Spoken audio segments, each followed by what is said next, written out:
Expecting the birth of your baby is an exciting and busy time. One of the most important decisions you guys will have to make is how to feed your baby. In the last half of the century, American mothers were given poor advice, and most decided not to breastfeed because of it. Recent evidence supports breastfeeding, so new moms are now sparking an interest for breastfeeding. The decision to breastfeeding has many important health benefits for mom, baby, and society. So every mother deserves the support for initiation and continuation to breastfeed as long as possible. This must come from her family, her friends, healthcare community, and places of employment. In 2012, the Department of Health and Human Services published a report called the Surgeon General's Call to Action to Support Breastfeeding. It describes certain steps that we as a society can help to support this effort.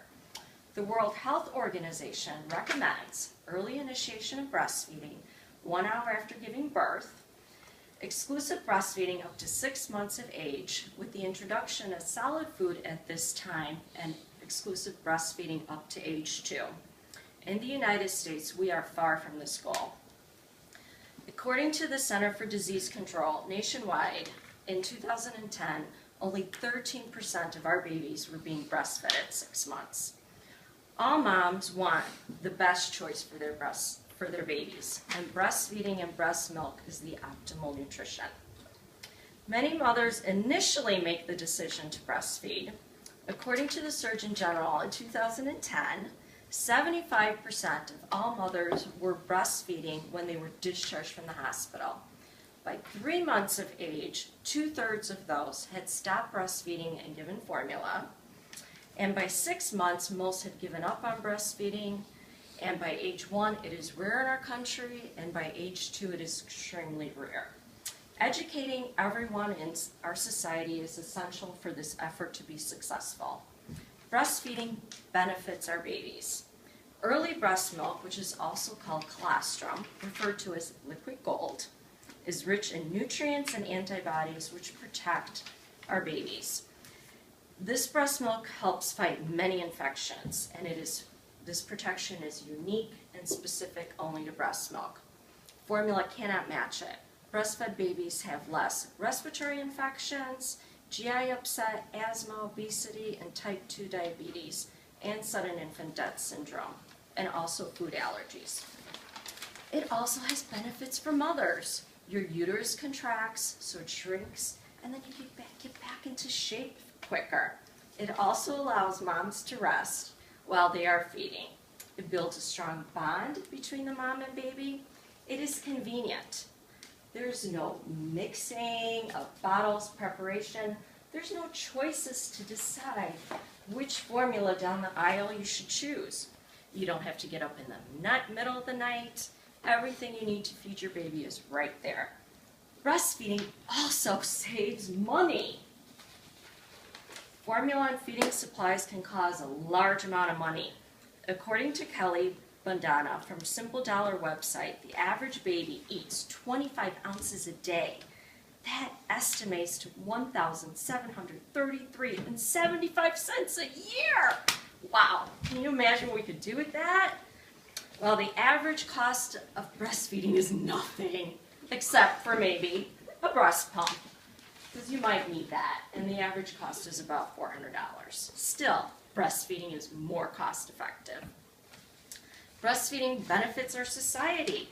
It reduces healthcare because everybody is healthier. Moms don't call in sick as much because their babies are healthier. It is also less harmful to the environment because it does not require packaging or fuel. These statements support the multiple benefits for babies, society, and mothers. Most women in the United States, the decision to breastfeed or bottle feed is based on their comfort style, their lifestyle, and medical condition. Medical conditions such as HIV, AIDS, certain drug use, and alcohol use is contraindicated, and you should speak to your doctor about the appropriate decision. The decision how to feed your baby is a very personal one, and I hope to persuade everyone today to make the best decision for their baby. But making that decision is only the initial step. You need this help and support from your family and friends to be successful. I have 5 children, and my experience with breastfeeding was unique in all 5 circumstances. My first child, I was in labor for 36 hours. I was exhausted, she was exhausted. By the time she woke up and wanted to eat, I was engorged. The hospital equipped me with a breast pump called the Crank, so I could not pump my breast milk effectively or feed her. It was not a good circumstance. My second experience was more successful. However, it was because of the awful experience I had the first time. Women need to receive the support they need with their first child. They should not have to be their own experts.